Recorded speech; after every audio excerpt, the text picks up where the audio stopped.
When I was at the Music City Pin Turners gathering this year, I ran into Kate from Bullseye Turning, and she gave me one of her new Bullseye hobby knife kits to try out. She also gave me a set of bushings to go with it, and her lovely mother Deb was there, and I had a wonderful conversation with her, and Deb picked out and gave me this gorgeous, it's called Ocean Eyes, and it's a resin blank, and it's really beautiful. So today, we're gonna turn this hobby knife kit. We need to start by preparing the blank. I've got some sandpaper here, so we're going to scuff it up so that it takes the paint really well. The instructions for the kit say to use a complementary color, which I didn't really have anything complementary to the blank, so I went ahead and went with white. White's always safe because it will make the colors brighter. I shot a nice even coat all the way around the tube. I did actually deviate from the instructions. The instructions recommend that you paint the inside of the blank after you drill it. That is probably a far better method than painting the tube, because if the blank gets really thin, you can sometimes see the glue in the blank, or through the blank. The other thing that I did was I got in a hurry, which is always a mistake, and I did not plug the end of my tube, and you will see that I got paint in the end of my tube. So we'll have to pay close attention to cleaning that out before we turn our blank, or actually I'll probably clean it out before I glue the tube into the blank. With the blank being painted, I don't want to touch it for 24 hours, so I'm going to set this aside, and we're going to turn our attention to drilling the blank. I don't know how well you can see this, but I placed a mark on my bit with a permanent marker at 3 3/4 of an inch from the bottom of the bit. That's how deep we need to drill into the blank. I'm going to drill just past that mark, and then we'll come back and cut the bottom of the blank off. Doing it this way will avoid blowout at the bottom of the blank when the bit exits the acrylic.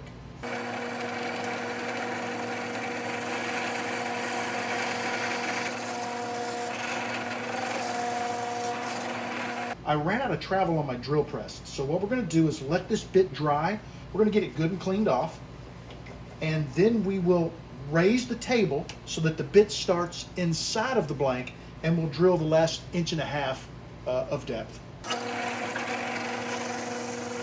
I remeasured the tube to verify that it was 3 3/4 of an inch.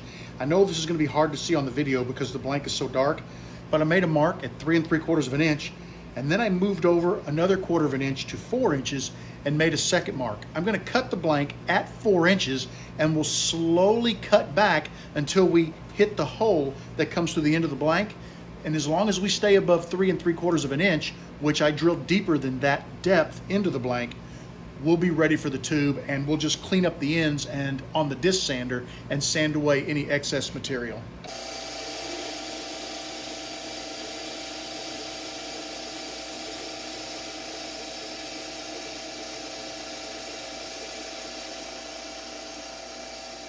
You can see a tiny little dot there where the tip of the brad point bit came through the end of the blank.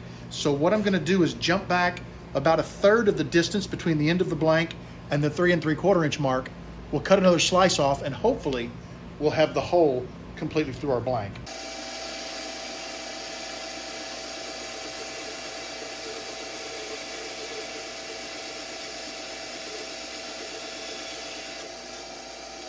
Perfect, that's exactly what we were hoping to do.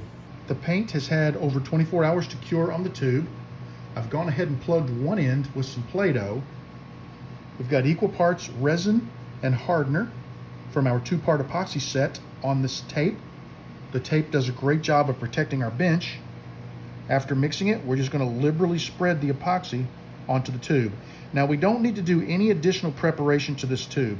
The paint will be enough to allow the epoxy to stick and to adhere it to the inside of our blank. So you don't have to go back and rough this up again, and honestly, you probably don't want to, because that could potentially show, let some of the brass show through. Now, this is the entry hole, and it may be a hair bit wider, but remember, we drilled our blank deeper than we needed, so I'm going to begin inserting the tube in the exit hole of the blank, and that's the end that we will square the tube to, so that we get the tightest fit of the tube in the blank. Let me use a clean matchstick here. There we go. I don't want to get any resin inside of that tube.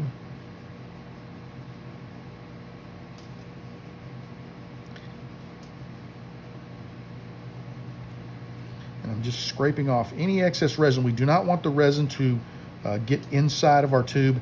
We can clean it out if it does, but why not be precautious in the beginning? You can see I've got the tube just maybe a hair below the surface. You can see there's a little bit of distance on the back side. The Play-Doh kind of blends in. I'm going to set this aside to dry, and in 24 hours we'll be ready to square the blank to our tube and begin turning. Taking a close look at the blank, we've got one end where the tube is right at the edge of the blank, and the other end where it's about 1/8 of an inch inside of the blank. We're going to use our squaring jig, and we're going to square both ends of this blank to the tube.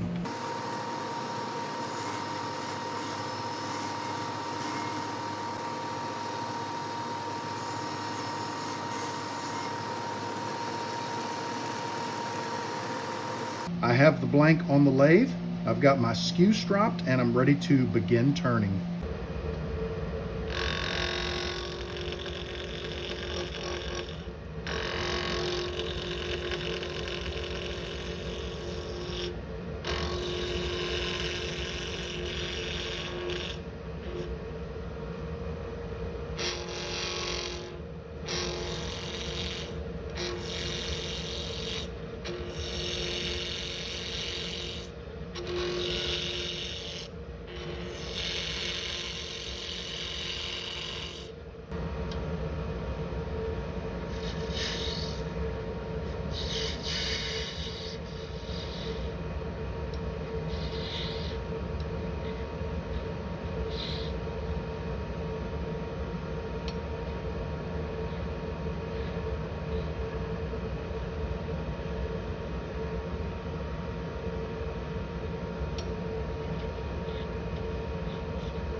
I took the blank down pretty thin because I want something that I can hold similar to a pencil to work with, because sometimes you're doing some intricate work with a hobby knife.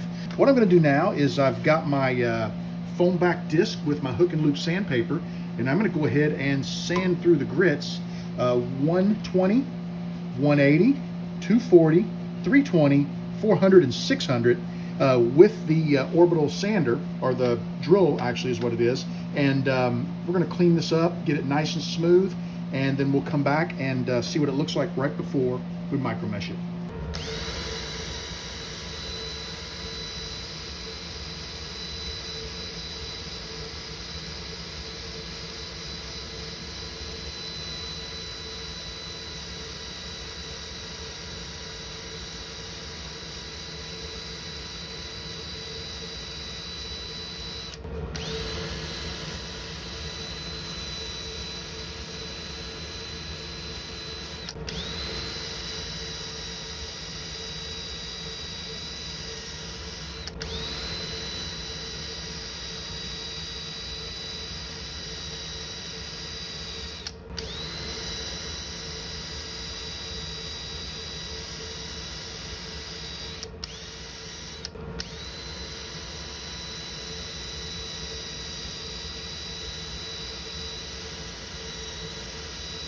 You just witnessed real time how long it takes me to sand a blank.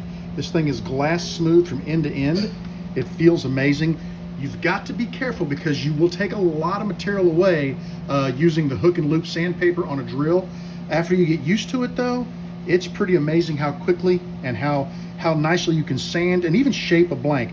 The 120 is the critical one because I use that to kind of make sure I clean up my edges with the bushings if there's any type of fingernail. Also any type of shaping you want to do. Sometimes you want your blank to be a little larger in the middle and you want to shape it down toward the ends. You can kind of clean that up to make sure that the rise is in the perfect middle of your blank. It works really well and I'm real happy with it. Now that this blank has been sanded, I'm going to break out the micro mesh. We're going to use each pad for 20 seconds and we're going to work through all 9 pads. I'll come back and show you what this blank looks like after we finish that process. That made an incredible difference. Just look at that blank. It's absolutely gorgeous. I'm going to go ahead and put a little bit of Renaissance wax on here.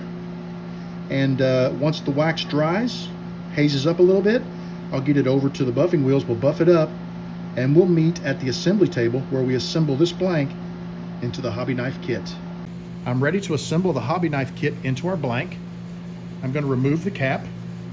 And then I'm going to start unthreading the back end of the kit, which will release the hold on the razor blade. We'll go ahead and remove it the rest of the way, and you will see that it threads into a collet, and this collet is what grabs the blade. But I need this little front piece because that's what we're going to press into the front of our blank. Before we do that, I'm going to use this little tool, deburring tool. I'm going to clean out the inside of the blank, and then I'm going to run a brush through the blank to get rid of any of those brass filings. Don't want them interfering with pressing our kit together. Now we'll put the end piece into our blank.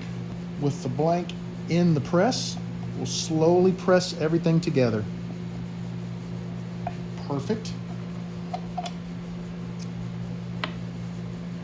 Got a really nice fit at the end of our blank. Happy with that. Now I'm going to stick the collet back in the end of the blank. I'm going to put a finger on the end of it just to kind of hold it steady while I begin tightening the other end of the kit.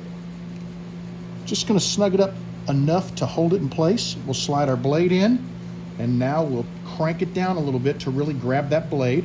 It has a hex head on it that looks like you could use a wrench with it, but I honestly don't think you need that because of the knurled part. You can get a pretty tight grip and really tighten your blade down. And there's your cap for safety. But now we've got a great little tool in our shop. I'm really happy to have this hobby knife added to my tool collection. I really hope you enjoyed my video. I love turning this hobby knife. I think it's a great little kit. The blank was an excellent choice. I'd like to say thank you once again to Kate's mother for picking this blank for me. I'm happy to have this tool added to my repertoire, and I can see myself using it for quite a bit in the very near future. Thank you so much, Kate, for sending this kit to me. Thank you to your mom for selecting the blank, and thank you to your sister for being the mixologist who made this incredible blank. Bullseye Turning, folks, they've got some great kits, they've got some awesome blanks, and they are incredible people to work with. I'd like to thank them all around for everything they did for me. All of Bullseye's information will be in the description to this video, and if you buy anything from them, please let them know you learned about them from RJB Woodturner. Thank you so much for joining me in the shop. I want you to know that you are always welcome in my shop. Come back and see me again real soon, and have a great evening.